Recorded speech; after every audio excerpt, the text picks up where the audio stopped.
yo quería, y porque me parece además que es necesario, que empezásemos aclarando el alcance de lo que es la renta básica y sobre todo lo que no es. Repito que ya ha salido en parte en el debate anterior, pero yo creo que eso nos va a ayudar después a enmarcar incluso naturalmente la sesión de esta tarde en la que intervendrán Guy Stendin y el profesor Raventós.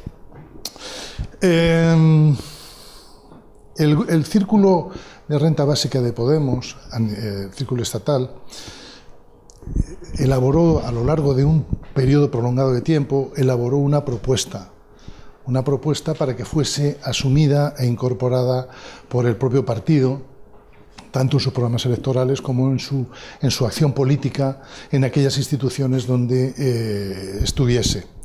Bueno, está siendo laborioso. En principio, por las razones que sean, no se ha incorporado. Como ya dijo también antes Julen, cada vez que se ha hecho esta propuesta y se ha consultado a las bases de Podemos, ha sido siempre la más apoyada por las bases. Es decir, que las bases ya desde las europeas de hace unos años, pues han sentido, una parte importante de las bases, han sentido como suyo esta reivindicación, pero bueno, confiemos en que pronto consigamos que la dirección del partido la asuma como propia, entre otras cosas porque, como muy bien sabéis, ahora ya habla de la renta básica, pues eso, hasta el Fondo Monetario Internacional. Prácticamente en el único sitio donde no se habla de renta básica es en Podemos, ¿no? Entonces, bueno, pues aquí intentamos poner nuestro granito de arena para que esto sea asumido, como digo, por la propia dirección. Bueno, dicho esto, ya se han dado aquí distintos datos sobre cuál es la situación actual en la que nos encontramos en España hoy. Estos son los datos lo más actualizados posibles. La tasa de paro es muy alta, aunque no olvidemos que en una reciente... bueno, la tasa de paro, como sabéis, está en el 17%, pero sin olvidar que hace un mes, no un mes ni siquiera, hace 15 días, el propio Banco de España sacó un análisis en el que insistía en que si se incorporase el subempleo y la precariedad y todo eso a las estadísticas, daríamos una tasa por encima del 30%. Bueno, de esto se ha hablado antes también. Lo que pasa es que a mí me gusta mucho este gráfico porque así se puede ver realmente. Se está creando empleo, pero mirad las horas efectivas semanales trabajadas por todos los ocupados. Fijaros, en el año, esto me parece que es el 2008, esto es en el 2008, se trabajaban 688 millones de horas semanales. 688 millones de horas semanales. A pesar de la supuesta recuperación, en la que estamos en este momento, se trabajan menos de 600 millones de horas semanales. ¿Qué quiere decir esto? Que se ha hablado aquí antes, cada vez, y a pesar del crecimiento que están hablando, del 3%, del 3 y pico por ciento, cada vez requiere menos horas de trabajo. ¿Por qué? Bueno, menos horas de trabajo y peor pagadas, esa es otra cuestión. Pero la realidad es que esto es un tema de debate que supongo que esta tarde saldrá con más profusión. La cuestión es, tal y como se sostiene en el documental que probablemente muchos de vosotros habéis visto, de In the Same Boat, cada vez va a ser, por la robotización, la automatización, la informatización de todos los procesos productivos, cada vez va a ser menos necesaria la mano de obra. Es verdad que será sustituida por otras profesiones, los puestos de trabajo que se pierdan, me refiero a las profesiones que se pierdan, van a ser sustituidas por otras, están siendo sustituidas, pero en cualquier caso, aquí está la prueba de que a pesar de un crecimiento de un 3%, las horas necesarias para producir ese crecimiento son cada vez menores. Precariedad. Bueno, los datos son también absolutamente escandalosos. Estamos alrededor de 1,5 millones de trabajadores se encuentran en situación de subempleo. Recordad que hablamos de subempleo cuando nos referimos a las jornadas, normalmente cuando hablamos de subempleo nos referimos a las jornadas por debajo de la jornada completa, o sea, jornadas parciales no voluntarias, involuntarias. No el que trabaja a tiempo parcial porque quiere, sino el que trabaja a tiempo parcial porque no le queda otra, porque no hay otro tipo de empleo.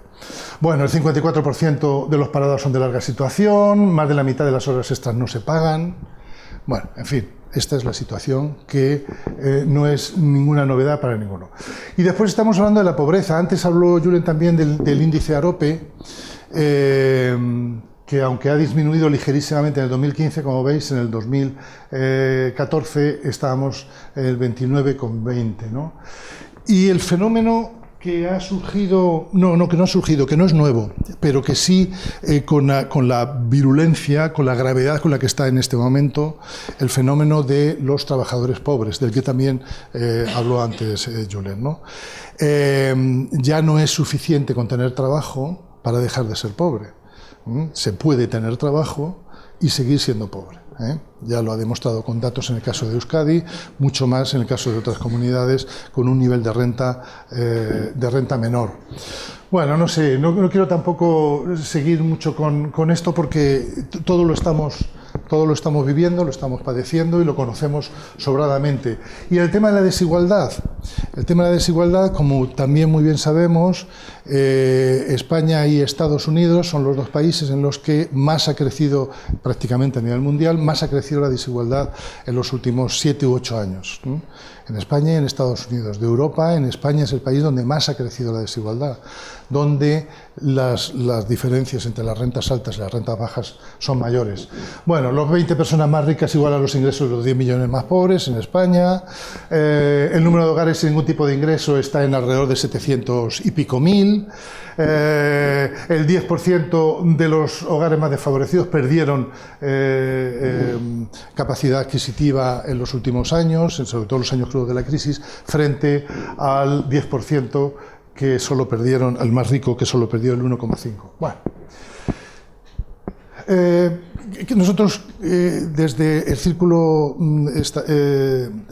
de renta básica estatal, ¿cuál es la propuesta que defendemos? Pues una renta básica ciudadana e incondicional. Después la contaré. ¿Qué es los rasgos fundamentales?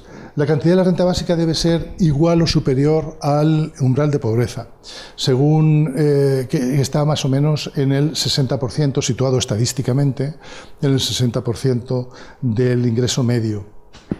Por debajo del 60% del ingreso medio, eso es el umbral de pobreza.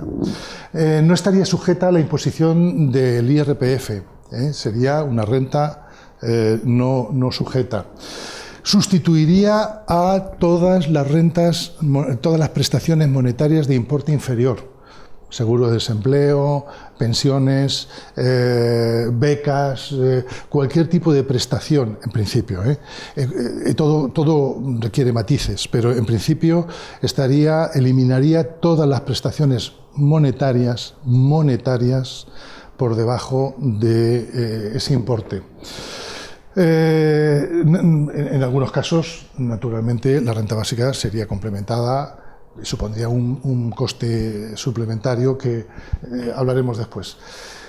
Y en el planteamiento que se ha hecho desde el Círculo de Renta Básica de Podemos, que sigue casi al pie de la letra la propuesta que hizo el equipo del profesor Raventós, prácticamente hace algunos matices, pero lo sigue casi literalmente, la financiación de la renta básica no supondría la detracción de ningún otro tipo de ingresos, salvo un incremento en el IRPF en las rentas más altas. Es decir, a diferencia de otros planteamientos de renta básica, el más conocido, o por lo menos el más difundido, es el planteamiento de Baladre, de habréis oído hablar alguno de vosotros, creo que han estado aquí en Coruña, han dado alguna conferencia, que le llama la renta básica de las iguales, En el planteamiento, la diferencia fundamental, hay bastantes diferencias. No todos perseguimos el mismo objetivo, pero mientras que Baladre plantea un importe de una renta bastante más alta, de 1.000 y pico euros al mes, plantea una implantación progresiva a lo largo de prácticamente una generación, a lo largo de 20 años, y va planteando que se vayan incorporando nuevos tipos de impuestos que vayan permitiendo la implantación progresiva de la renta básica a lo largo, como digo, de varios años. En el planteamiento que se hace, siguiendo, como digo, al del profesor Raventós, es implantarlo de una sola vez, y financiándolo, al menos en una primera aproximación, exclusivamente con el incremento del, aparte, como he dicho, de eliminar las prestaciones inferiores, con un incremento del impuesto de la renta, del IRPF, a las rentas más altas. Como dijo también Julen hace un rato, prácticamente, aunque están intercalados, prácticamente perdería el 20% de la población, la más rica, los que tienen un mayor nivel de renta, pero ganarían el otro 80%. No es así de lineal, o sea, no es un corte así de radical, pero bueno, aproximadamente nos sirve. Bueno, aquí está esa película que tarda un poco, entonces como vamos un poco mal de tiempo, es una película que seguramente muchos de vosotros habéis visto, que está muy bien, cuenta todo esto de una manera muy amena, pero lo vamos a dejar. ¿Qué no es la renta básica ciudadana incondicional? ¿Qué no es? Algo ya ha dicho Julen hace un rato. ¿Qué no es? No es universal. Ya sé que siempre lo ponemos como renta básica universal. No es universal porque no se puede plantear en un solo país. La renta básica universal no se puede implantar en un solo país. No tendría capacidad económica un solo país para darle una renta básica absolutamente a todo el mundo. Por tanto, la única condición es tener la condición de ciudadano. Que serían los nacionales, los nacionalizados, los residentes con más de X tiempo residiendo, etcétera. Es decir, que ahí sí habría una limitación, el concepto de ciudadano. No es trabajo empleo garantizado, ya lo han dicho, no insisto más. No es trabajo empleo garantizado, es otra cosa, porque eso está condicionado. No es una renta mínima garantizada, ni un plan de garantía de rentas, no es nada de eso, por las razones que hemos dicho. O sea, básicamente la diferencia entre la renta básica y cualquiera de estos otros planteamientos es la incondicionalidad. La incondicionalidad, seas rico, seas pobre, tengas trabajo, no tengas trabajo, seas joven, seas mayor, seas hombre, seas mujer. No hay, se concibe como un derecho ciudadano y por tanto no tiene incluso nada que ver con la condición familiar ni con ningún otro aspecto. Y por tanto sería una prestación individual a cada uno de los ciudadanos.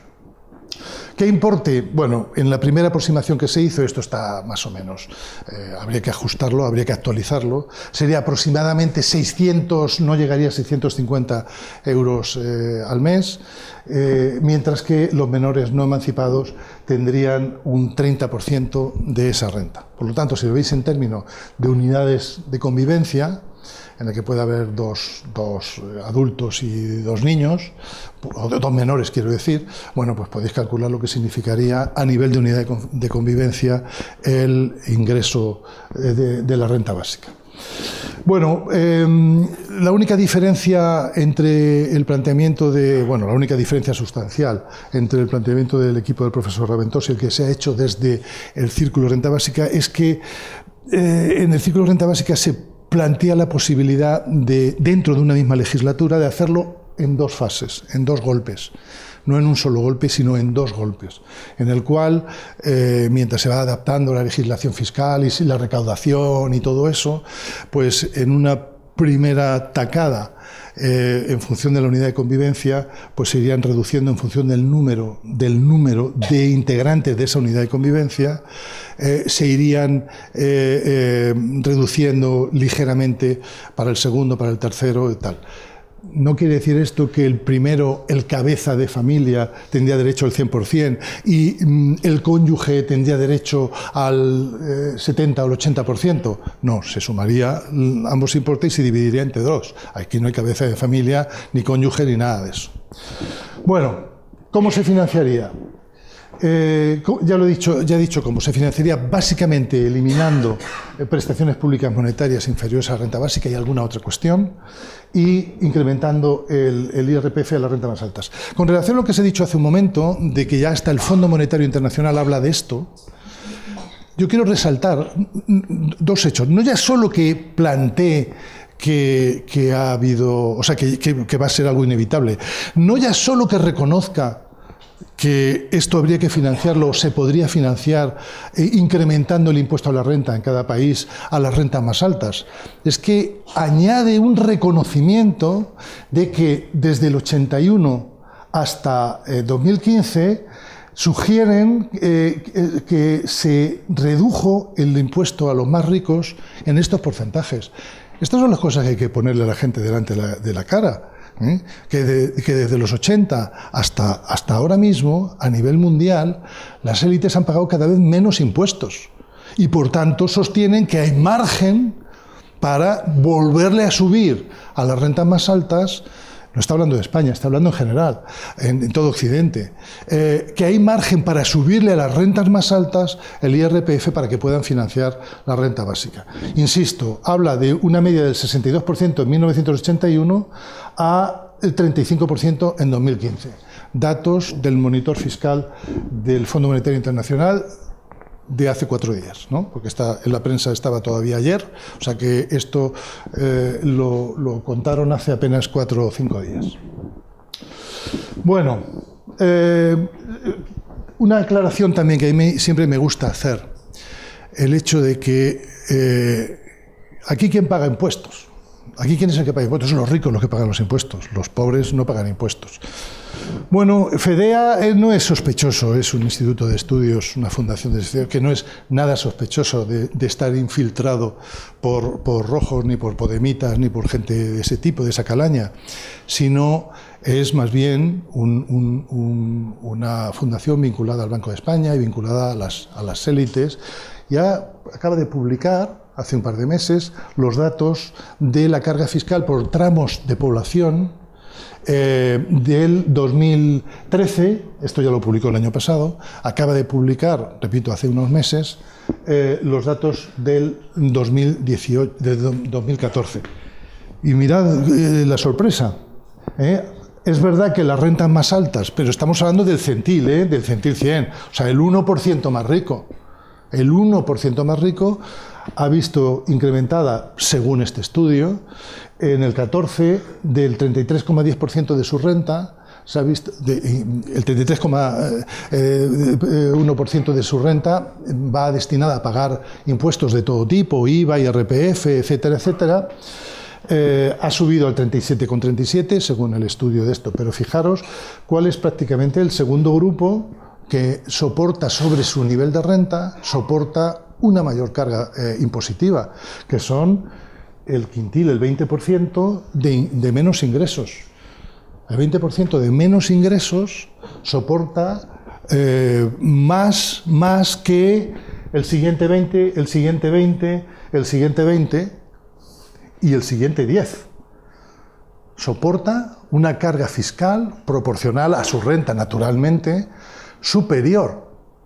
Solamente, según este estudio, los 9 últimos centiles y el último centil son los que tienen, bueno, esto prácticamente está igual, son los que tienen una carga fiscal superior. O sea que hay margen, que no es verdad que los ricos paguen más que los pobres. Y bueno, otra cuestión también para situar y para ayudarnos a definir nuestra propia postura frente a esto. A definir nuestra propia postura. Fijaros los impuestos que reducen la desigualdad y los impuestos que incrementan la desigualdad. Es verdad que el IRPF reduce la desigualdad porque es, aunque sea ligeramente, redistributivo. Pero fijaros cuál es el impuesto más injusto de todos. Es el IVA, claro, porque es el que paga todo Dios. Y ese que continuamente nos amenazan con subir.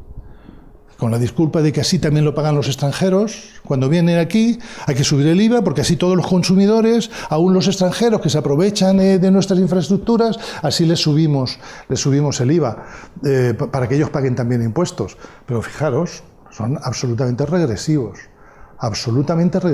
el IVA. Bueno, esto era un poco solo para aquellos que tienen todavía alguna reserva sobre si la carga impositiva que se soporta en este momento en España es excesiva, es elevada y que provocaría que los ricos se fuesen a otro sitio, ¿no? El que se tenía que ir se fue ya.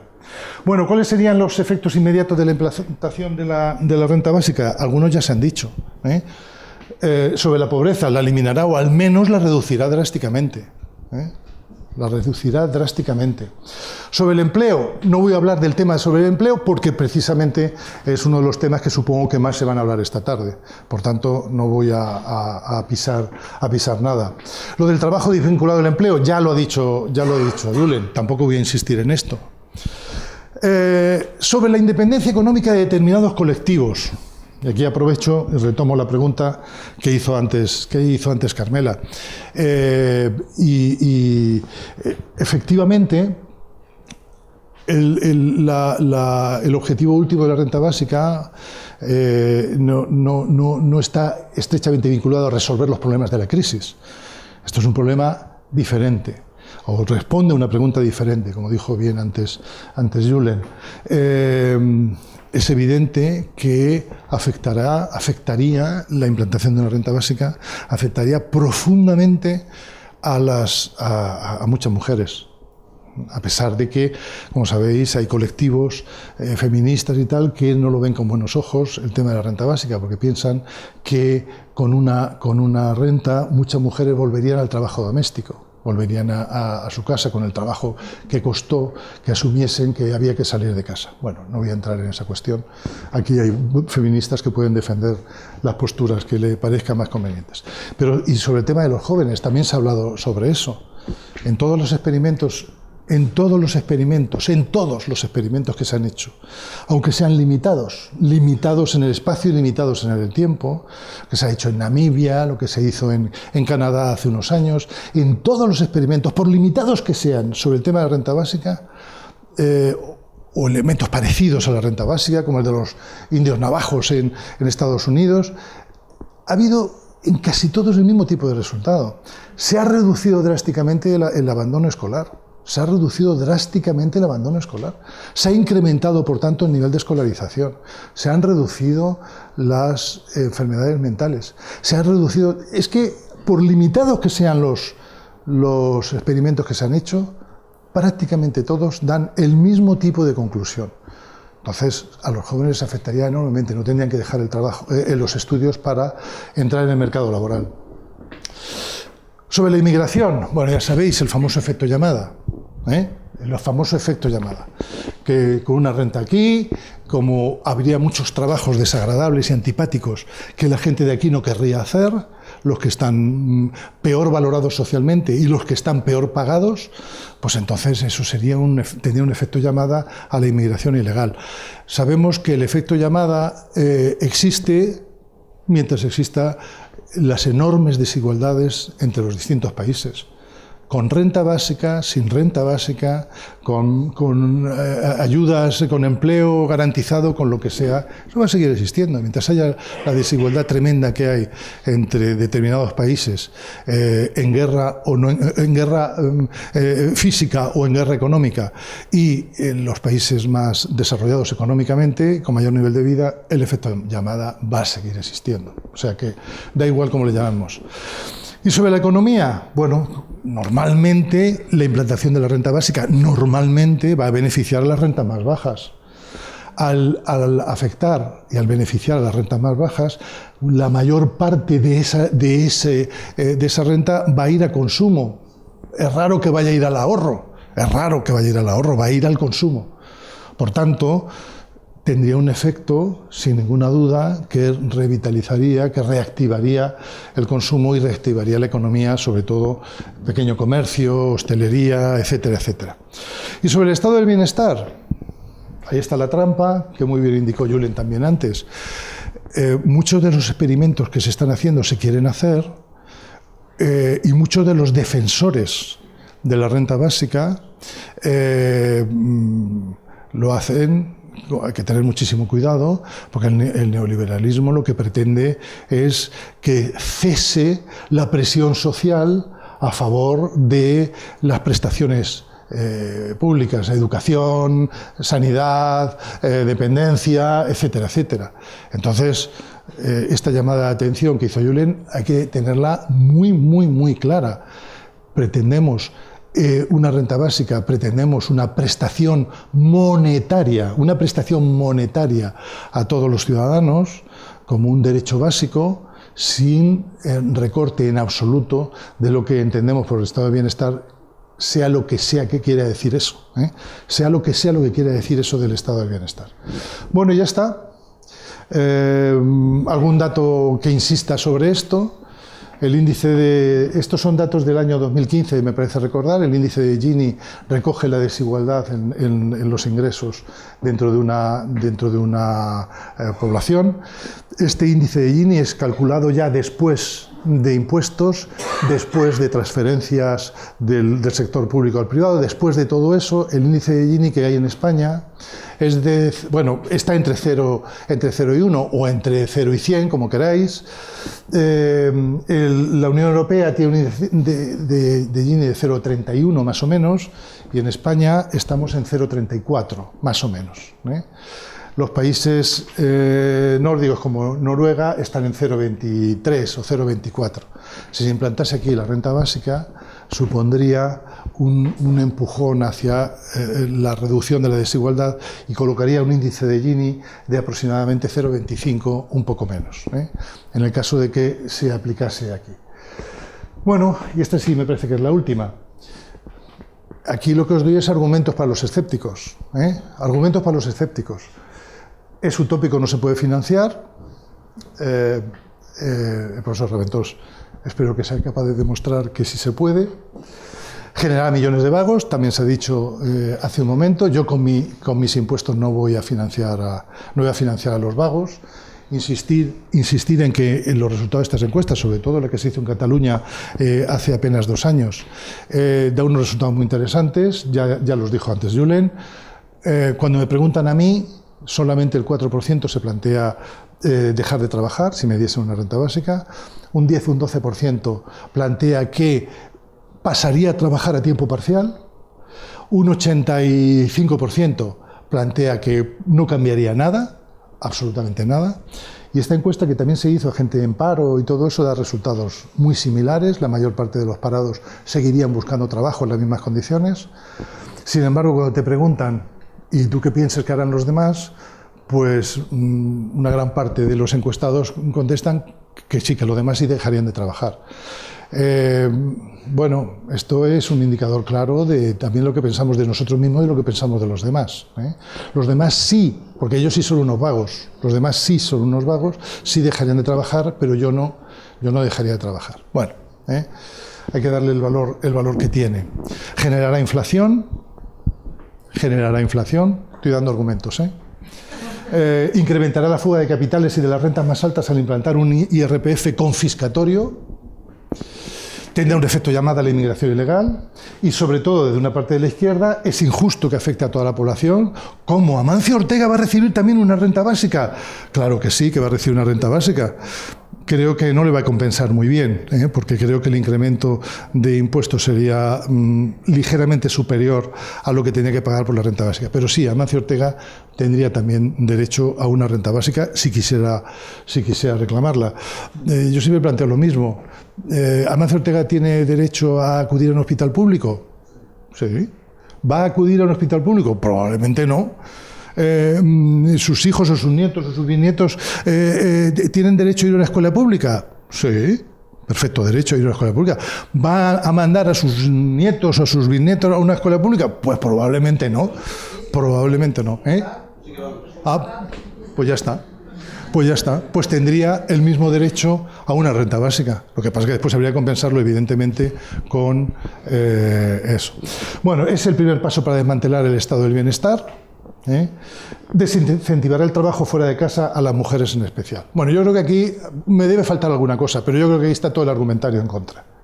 Todo el argumentario en contra de la renta básica, yo creo que está recogido aquí. Bueno, pues nada más. No hay democracia sin libertad y no hay libertad sin la existencia material garantizada. Por tanto, luchemos por una renta básica a ver si la conseguimos.